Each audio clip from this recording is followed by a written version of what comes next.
So I want to do a quick video on what earnest money is for. When you're purchasing a home, you're the buyer, you're going to put in an offer on a home to the seller. And with that, if they accept, you're going to indicate a certain amount of money that you're going to put up as earnest money. It's usually 1% of the purchase price.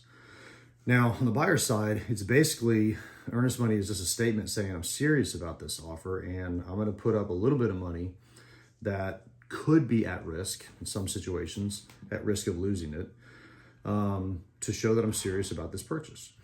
Now, for the most part, as long as the buyer does all the things that they're supposed to do and exercise their right to terminate during the option period, they would get their earnest money back. And then even outside of the option period, there are a number of circumstances in which the way the contracts work, there are some situations, and I'll do different videos on that, on ways that the transaction can still fall apart or terminate and the buyer still gets their earnest money back. But there's a few situations where if the buyer fails to do things that they're supposed to do, contractually speaking, that they can lose their earnest money. And rightly so. We just recently dealt with a situation like that, and I won't get into the entire story because it would take too long.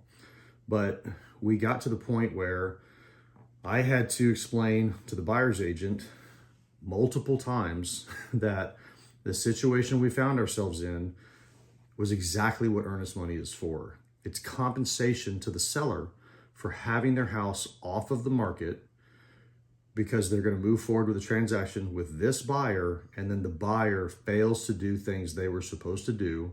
The deal falls apart. They want to back out. Sorry, you weren't doing the things that you were supposed to do. The deal falls apart. You don't get your earnest money back. That's compensation for the seller for having their house off the market and potentially missing the eyes of another qualified buyer.